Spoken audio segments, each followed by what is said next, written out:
Hi, everybody, and welcome to our debate. We will be discussing the pros and cons to implementing punishment procedures as part of an ABA program. This debate will be conducted as a formal debate. My name is Elizabeth Huxell, and I will be the role as the moderator for this debate. I will now introduce the rest of the members of our debate.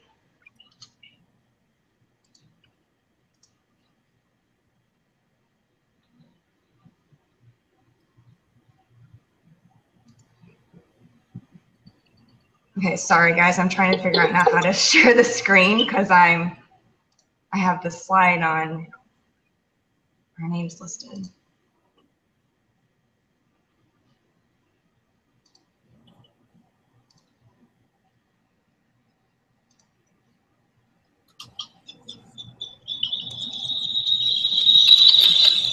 My name is Elizabeth Huxell. I'm the moderator. For pro punishment, we have the stater is Sarah French, prover Sarah Richards, the attacker is Mary Haggard, and for anti-punishment, the stater is Michaela Gray, prover Daniel Keenan, and the attacker is Amanda Lieberman.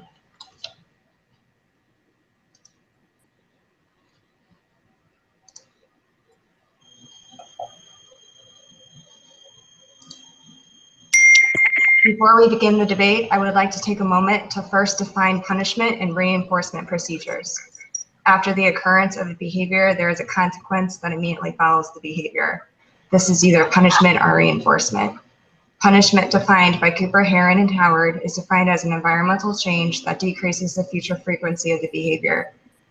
Reinforcement, defined by Cooper and colleagues, defines reinforcement as an environmental change that increases the future frequency of the behavior.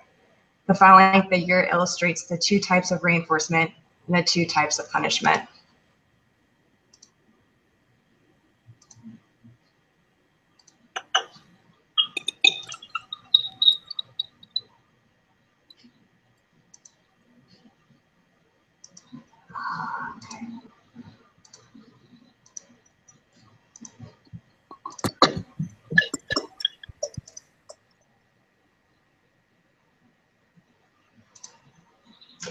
So here's the figure. Positive reinforcement is when a preferred stimulus is added followed the behavior. When a non-preferred stimulus is removed, the individual is able to get an escape. This is negative reinforcement. And when adding a non-preferred aversive stimulus following a behavior is positive punishment. Removing a preferred stimulus following a behavior is negative punishment. As you can see, reinforcement increases the future frequency of behavior, and punishment decreases the future frequency of behavior. Some may argue that by increasing positive behavior, utilizing reinforcement strategies such as punishment procedures, consequences that decrease behavior may not be necessary.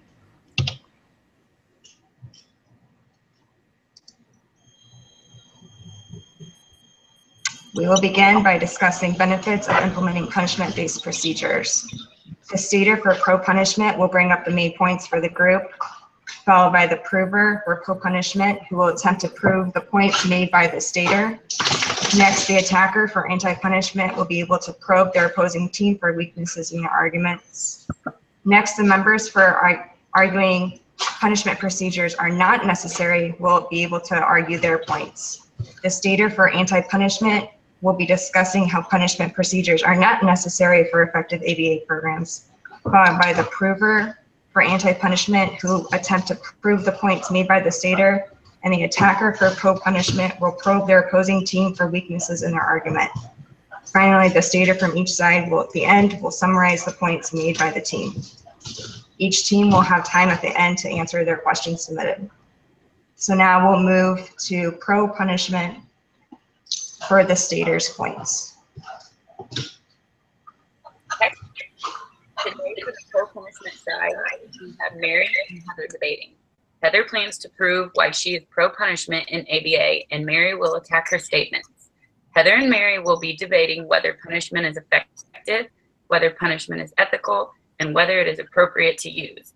Both sides have multiple sources to support their claims. And that's all that I have. So we'll go to. All right. going to try to screen share.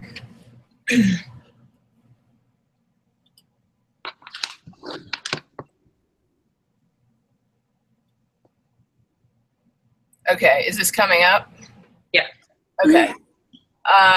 All right, I am going to start by defining some misconceptions of punishment. The first one is punishment is painful. Punishment in ABA is outcome-based. It relies on the response following the procedure to determine if it is considered punishment.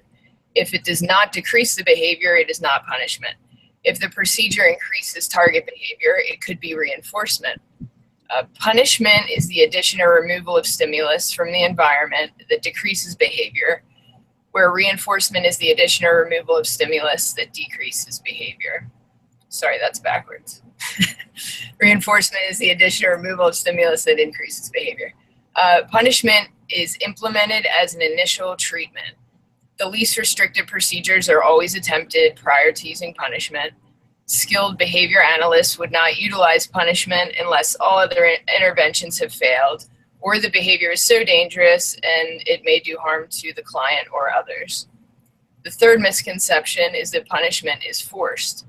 Punishment is commonly used as successful intervention in the form of timeout, with the restriction or removal of preferred activities or items, and can be considered what are natural consequences for behavior. The BACB professional and ethical compliance codes that are relevant to punishment are Code 2.09, the treatment and intervention efficacy, where clients have the right to effective treatment, and if a treatment is withheld, even if it's punishment, it could be considered unethical. Also, Code 4.08, considerations regarding punishment behavior.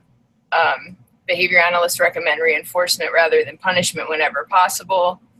Punishment is used in addition to strength and reinforcement. It's not utilized alone. Behavior analysts implementing punishment procedures receive supervised training to ensure the most effective and ethical treatment and the procedures are executed correctly.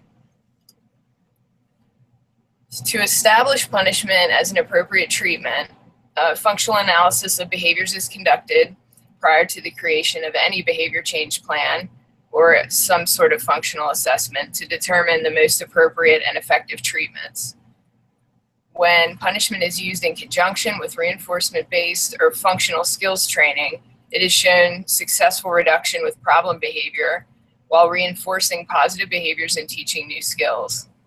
Punishment has also been the only intervention effective with more severe behaviors, including severe self-injurious, assaultive, or aggressive behaviors, the commission of acts endangering the individual's or others' lives. Also, the use of functional communication training with punishment has been proven highly effective, more so than FCT plus extinction or FCT alone. Over the past 2 decades, many studies have shown the positive effects of punishment as a secondary part of a behavioral treatment package, reducing severe aggression, self-injurious, dangerous, and destructive behaviors. And with the chart here, you can see the multiple individuals and their behaviors and the effectiveness of FCT with punishment as the most effective treatment out of all of these, out of the punishment alone or even punishment and extinction. Reinforcement has also proven effective when punishment is combined. And 2 examples of the combinations are differential reinforcement of low rated behaviors plus punishment. That was proven effective in reducing severe aggressive behavior in adolescent males. The differential reinforcement plus overcorrection was effective over match stimulation, response costs, and overcorrection alone in decreasing vocal stereotypy. Also, empirically derived consequences, which are like reinforcers and punishers in combination with each other, sort of a trial and error, have been shown to reduce severe pica, self-injurious behaviors, aggression, and dangerous acts when no other methods have been successful. So to recap, punishment is only used when other methods of behavioral intervention have failed. Punishment should be used as a supplement to strengthen the effectiveness in conjunction with other behavioral techniques. And if the BACB ethical code is followed, those implementing any procedure will be sufficiently trained to do so safely. The use of punishment is to be as a temporary means for behavior reduction that will be faded and ultimately eliminated so the individual can return to least restrictive procedures whenever possible.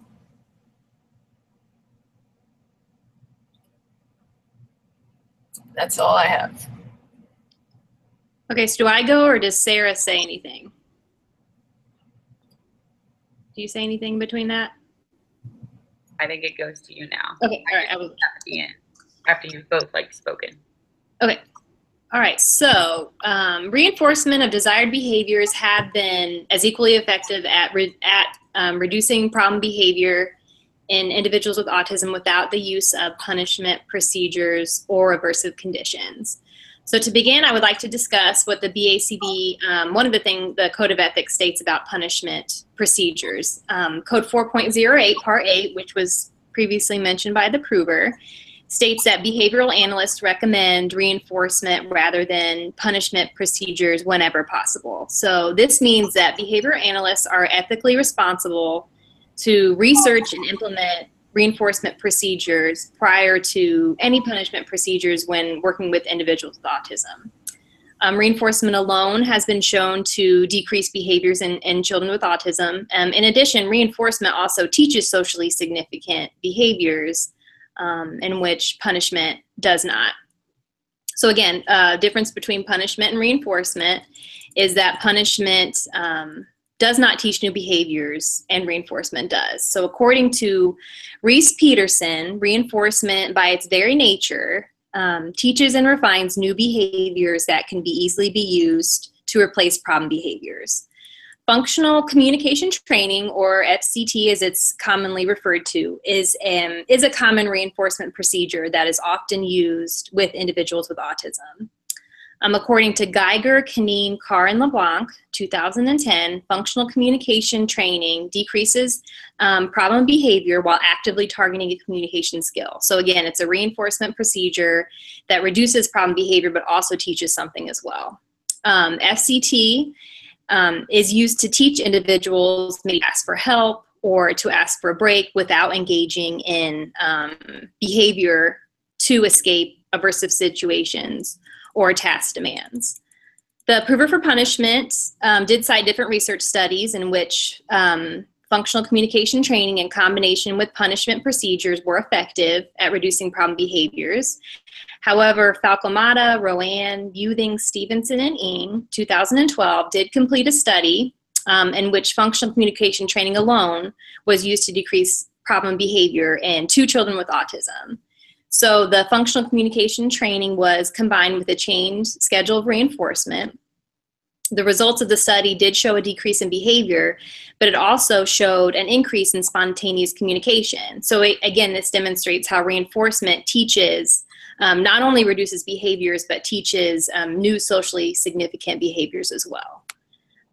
Again, according to the Code of Ethics, behavioral analysts are ethically required to implement reinforcement procedures such as functional communication training prior to exploring punishment procedures. Again, the prover for punishment did cite different research studies that discussed a combination of reinforcement and punishment procedures to reduce problem behavior. However, according to Geiger, Canine, Carr, LeBlanc, 2010, they identified different reinforcement procedures that alone decrease problem behaviors in individuals with ASD. Some of these included activity choice, which is when the individual basically determines when and what order they want to complete tasks. Functional communication training, which I previously discussed. Demand fading, in which all tasks are taken away, then slowly faded back in. And lastly, non-contingent reinforcement. So again, according to the Code of Ethics, we are ethically required to explore reinforcement procedures, such as those discussed prior to any punishment procedures. Now I would like to discuss the side effects that can occur when punishment procedures are implemented. There are several negative side effects that can occur. According to Matson and Kasdan, 1981, undesirable side effects occur less often with reinforcement techniques aimed at reducing undesirable behaviors than with punishment. Cooper, Heron, and Heward, 2007, did identify different side effects of punishment. These include physical aggression, these include self-injurious behavior, avoidance or escape, and behavioral contrast. So side effects can be harmful to the client, as well as any individual surrounding client. It could be peers, it could be therapists, it could be other behavioral analysts. Mayhew and Harris, 1978, did complete a study that involved 2 adolescents with autism who engaged in self-stimulatory behavior. So as an intervention, punishment was used alone to decrease these behaviors. When punishment was implemented, both participants displayed side effects. One participant displayed physical aggression towards the researcher. The other participant demonstrated he had basically avoided the researcher. So the graph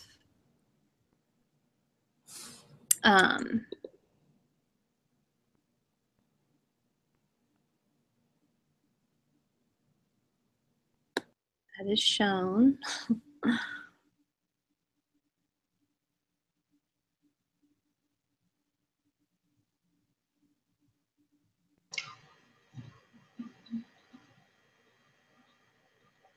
Am I sharing that graph? Sorry. No, I don't see it.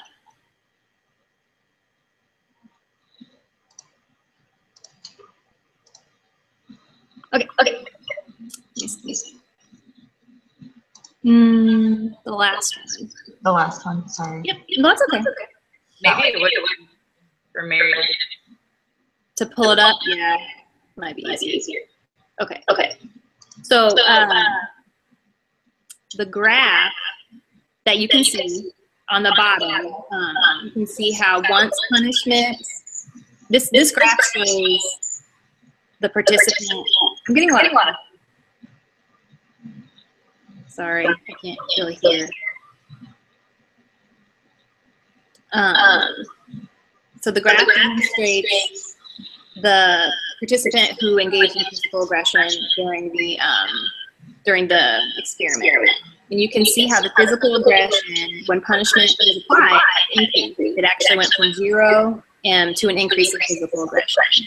And what's interesting about this graph as well is that once punishment is withdrawn, the physical aggression actually, it's absent. He's no longer displaying physical aggression. So Cooper, Heron, and Heward, 2007, state that any behavioral change program must be physically safe for all that are involved.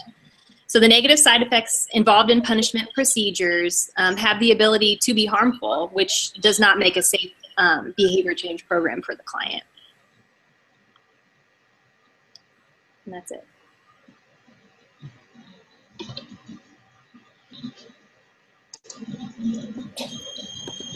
You want me to go now? Yeah. Okay.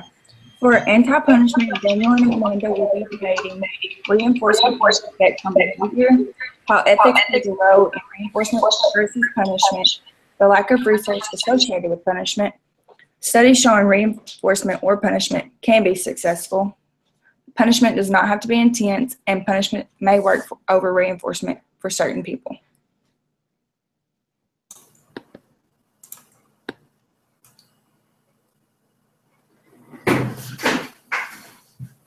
Okay, the literature shows that reinforcement, whether it be positive or negative, has more lasting effects on behavior than punishment. Punishment must be intense or extremely aversive to maintain its effects on behavior after it has been removed, as opposed to reinforcement, which has longer lasting effects. That's according to a study by Spradlin in 2002. Called Punishment, a Primary Process. And that point brings me to the Code of Ethics, section 4.09, calls for the least restrictive procedures possible, as was mentioned earlier by the pro-punishment side.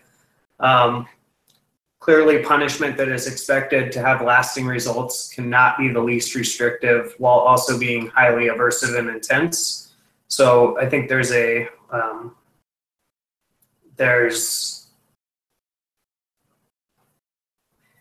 the research and the code of ethics don't mix when it comes to punishment being the least restrictive and also being an effective tool. Behavior analysts, and that's according to Behavior Analysis Certified Board 2016. There's a lack of research that's been done into mild punishers and conditioned punishers.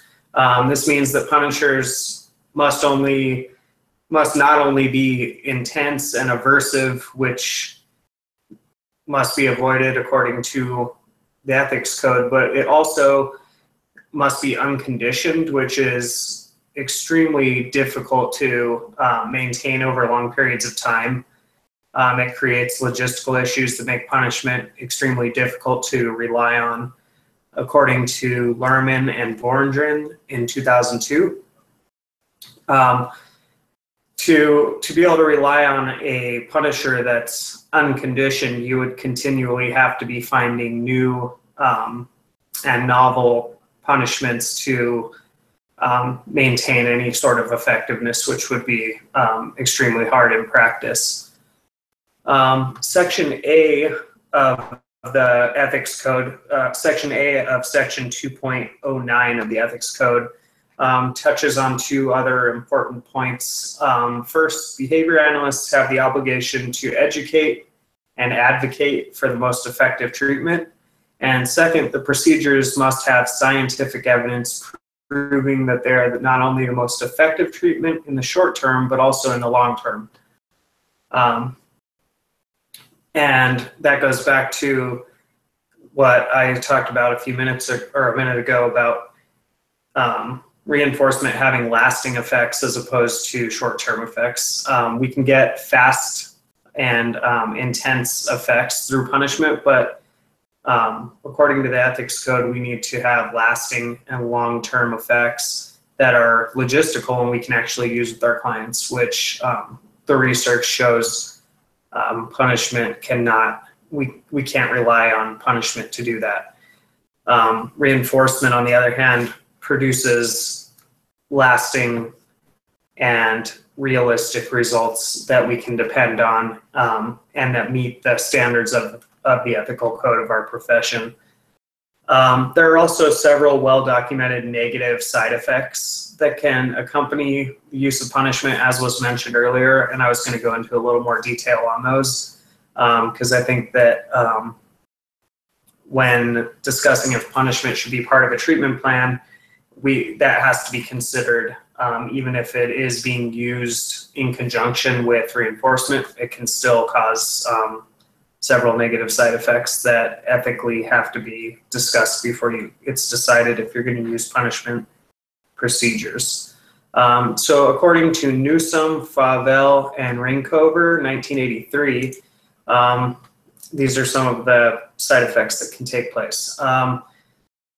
Punishment often fails to stop and can even increase the occurrence of undesired responses. Since attention is one of the most potent rewards available, it's difficult to punish without paying attention to the offender. So punishing may serve as more as a reward than a punishment, and it can actually end up reinforcing behavior that you don't want to reinforce. Punishment arouses a strong emotional response, and that could generalize. Once a strong emotional response is aroused, the degree and the direction of the generalization is largely uncontrollable. The result may be excessive anxiety, apprehension, guilt, escape, self-punishment. And another major problem with punishment is it can model behavior that you don't want your learners to exhibit themselves. It gives no counterbalance to what you're punishing. So there's no internal control of behavior is learned. They may learn to inhibit a response in a certain situation, but that may not generalize, and the behavior may still be present in other situations. And last but not least, punishment works best when it occurs every time a behavior is elicited. So while rewards work best on an intermittent basis, punishment has to be given consistently on a continuous basis to have the best results, and which again just isn't realistic in practice. That degree of constant monitoring and trying to generalize that that inhibition instead of teaching replacement behaviors simply leaves us in an ethical place where we're not giving the best treatment for our clients. The undesired behavior is therefore intermittently reinforced when it is not punished, and the behavior continues because it's actually been accidentally reinforced. And that's all I have.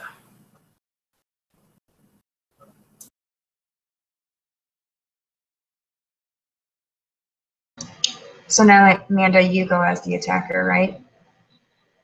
No, Mary, right?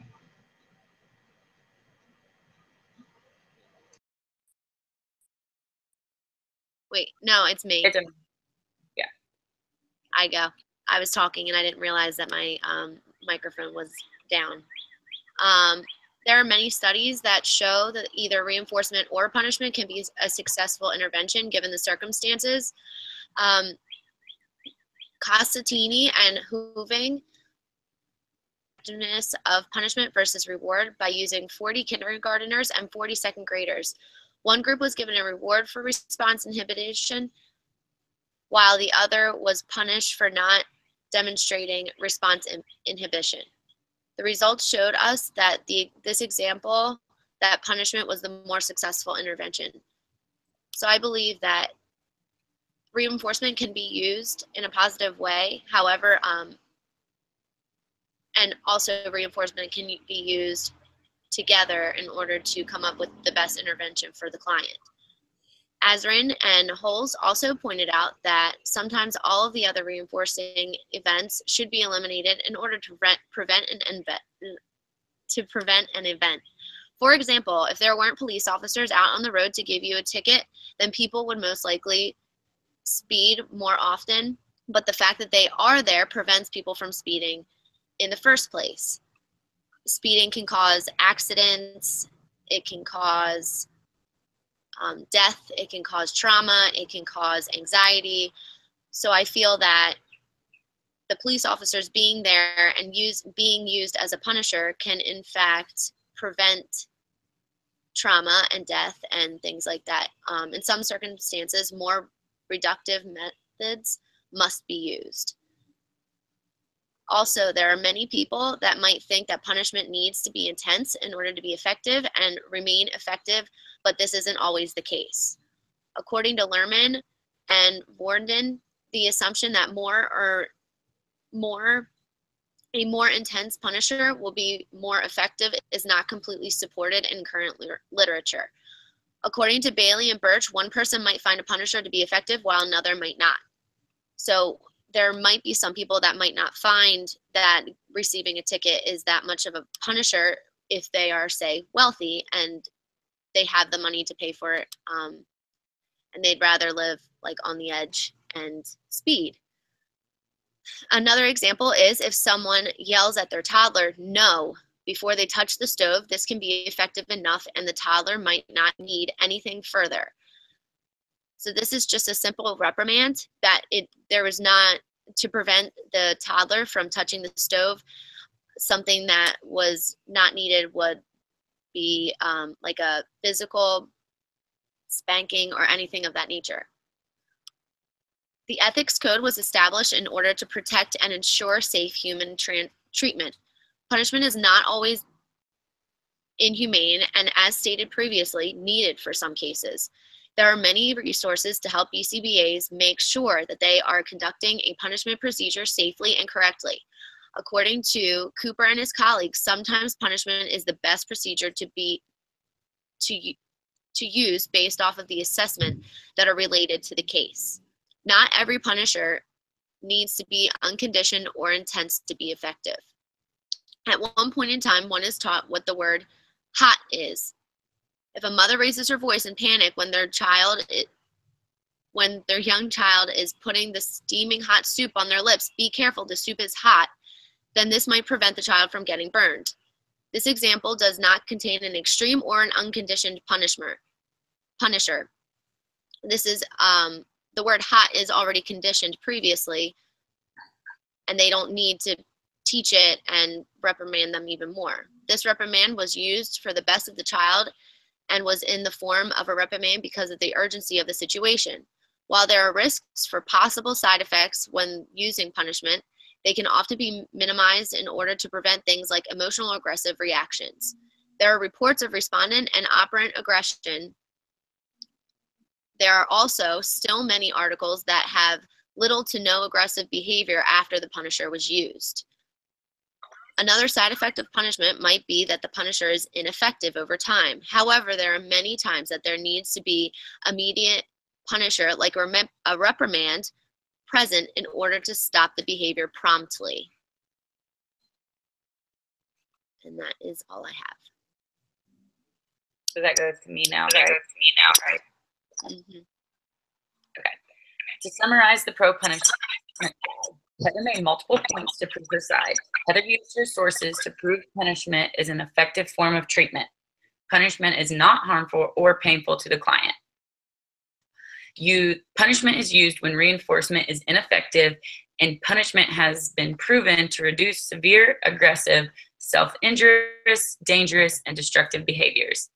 Amanda attacked Daniel's anti-punishment side to prove that there are multiple interventions that prove reinforcement or punishment to be effective. Amanda also stated that punishment does not always have to be intense, but it is sometimes the most effective form of treatment in emergency situations. That's it. Okay, to summarize for anti-punishment, reinforcement has more lasting effects on behavior than punishment and also pairs the reinforcer with the child. Ethics states to use the least restrictive procedures possible, which reinforcement does. Punishment could be crossing the line into an ethical violation. And also, punishment comes with the risk of negative side effects. Reinforcement does not.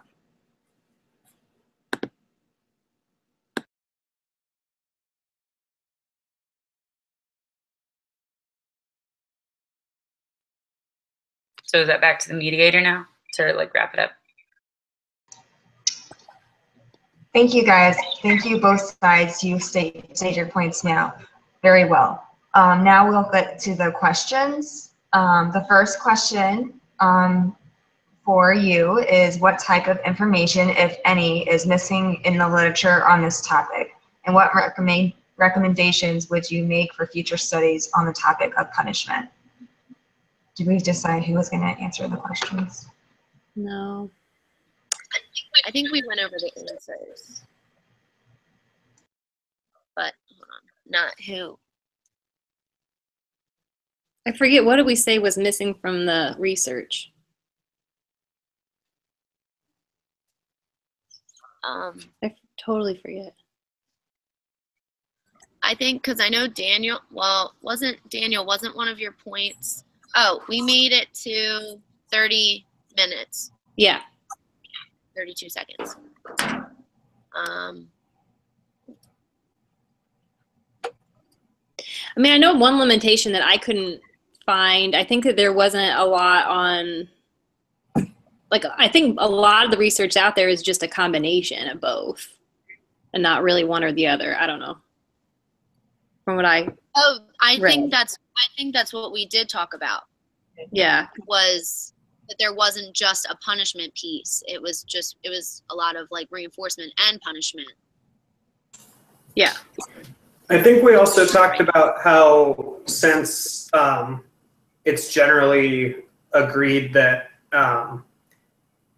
that if you're using a punishment procedure, you should be using reinforcement as a part of that procedure.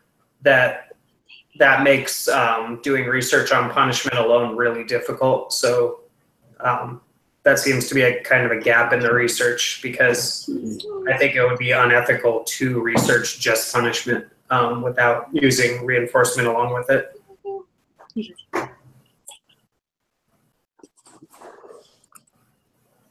So who wants to answer that? Well, do we want to type that out first? Yeah. And can we divide it, like a little bit of what Mary said and a little bit of what Daniel said, so that way, like, maybe a pro punisher and an anti punisher can say a little bit of a piece, and then like another, like for the second, do you know what I mean? Are you want, because I think we're both anti punishment. Is that what you? Okay, so we're both saying it. No, I'm pro punishment. I think you, Daniel. Stop. You've already lost. So couldn't have a meeting without him. I know, it's, you know, he won't be here when we actually record it. I will tell you that right now. He's part of the group. I made a deal with him that if he would not come in here. It's okay. Yeah, I thought my dog during that. Should I punish?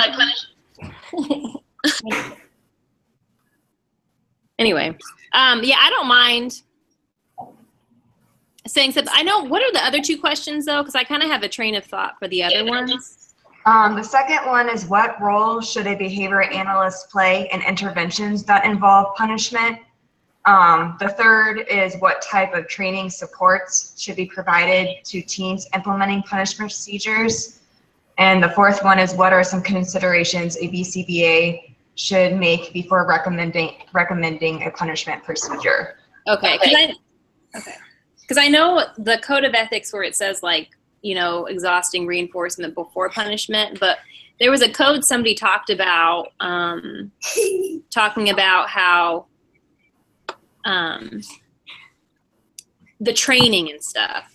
Somebody mentioned a code talking about how you need to be trained on it and everything.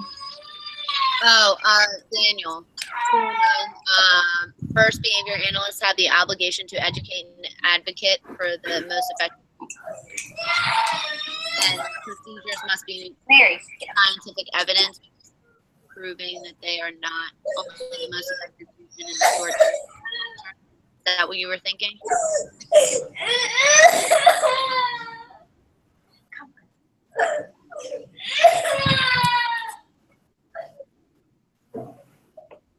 Okay. So yeah, I think that would be, we could use something for that, one of them. I think on the third one, what type of training supports, we could mention like treatment fidelity or something like that.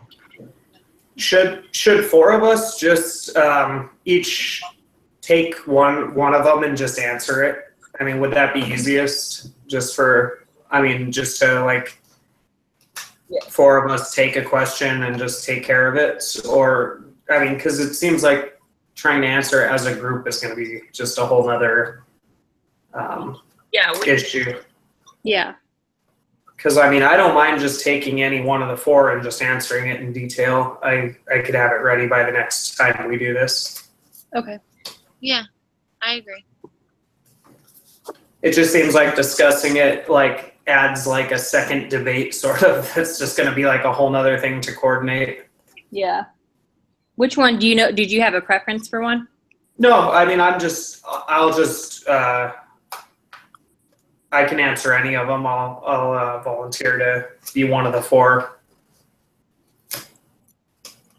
I can do number one. So the first one? Yeah. What's the second question? What role should a behavior analyst play in interventions that involve punishment? Yeah, I'll answer that one. So I'll do number 2. Okay, what's the third? What type of training supports should be provided to teams implementing punishment procedures? Okay, I can do that one. Uh, What's the last one? Want to make the answer? The last one are what are some considerations a BCBA should make before recommending a punishment procedure? That is just making sure that reinforcement is done first. Yeah, to treatment fidelity. Treatment. What was that?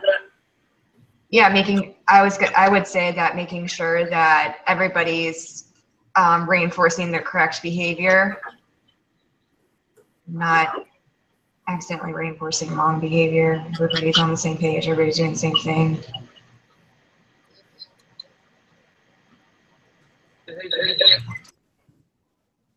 I can do that one. Cool. So she can just bring up the questions at the end, and then we'll. Yeah. Something else too